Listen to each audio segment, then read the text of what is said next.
बुलेटिनच्या सुरुवातीलाच आता एक ब्रेकिंग बातमी आहे, ती म्हणजे लोकसभा निवडणुकीच्या पार्श्वभूमीवर अमरावती लोकसभा मतदारसंघात महायुतीमधील भाजपच्या उमेदवार नवनीत राणा यांचा प्रचार सुरू आहे। तर या प्रचारामध्ये आनंदराव अडसुळांची अनुपस्थिती चर्चेचा विषय ठरली आहे। अशातच आता आनंदराव अडसुळ यांची खासदार नवनीत राणा आणि रवी राणा भेट घेणार आहेत। अमरावतीमधील या हाय व्होल्टेज बैठकीकडे सगळ्यांचंच त्यामुळे लक्ष लागलेलं आहे। तर याविषयी आपण सविस्तर अपडेट जाणून घेणार आहोत। आमचे प्रतिनिधी संजय शेंडे आपल्या सोबत आहेत। संजय, आनंद अडसुळांची भेट घेणार आहेत नवनीत राणा आणि रवी राणा, काय सविस्तर अपडेट्स आहेत भेटी संदर्भात? कारण त्यांच्या प्रचारात अडसुळांची अनुपस्थिती दिसून आली आहे। मनाली, निश्चितच आपण जर बघितलं तर भाजपच्या ज्या उमेदवार आहेत नवनीत राणा यांचा प्रचार आता अंतिम टप्प्यात आलेला आहे।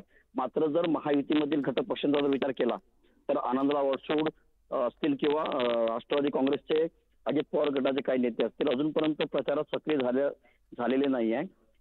आणि माजी मंत्री प्रवीण पोटे जे भाजपचे नेते आणि रवी राणा यांच्यामधील संघर्ष जो आहे हा संघर्ष देखील टोकाला पोहोचलेला होता। मात्र प्रवीण पोटे यांनी रवी राणा यांच्या प्रचारात नवनीत राणा यांच्या प्रचारात उडी घेतलेली असली तरी मात्र एक सदिच्छा भेट म्हणून जे राणा दाम्पत्य आहे, खासदार नवनीत राणा आणि आमदार रवी राणा हे प्रवीण पोटे यांच्या घरी नुकतेच आता काही क्षणापूर्वीच दाखल झालेले आहे। या ठिकाणी या राणा दाम्पत्यांची प्रवीण पोटे यांच्यासोबत भेट होत आहे, सदिच्छा भेट होत आहे आणि त्यानंतर थोड्याच वेळात अडसूळ यांच्याकडे सुद्धा हे राणा दाम्पत्य जाणार आहे। एकूणच जर बघितलं तर राणा दाम्पत्य आणि अडसूळ पिता पुत्र तसेच राणा दाम्पत्य आणि पोटे यांच्यातील संघर्ष जो आहे तो संघर्ष कुठेतरी शिगेला गेलेला होता।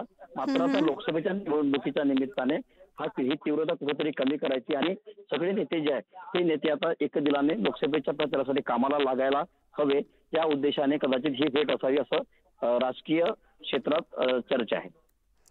नक्कीच, धन्यवाद संजय या सविस्तर माहितीसाठी आणि या भेटीकडे आपलं लक्ष असणार आहे। याचे अपडेट्स तुमच्याकडनं घेत राहू।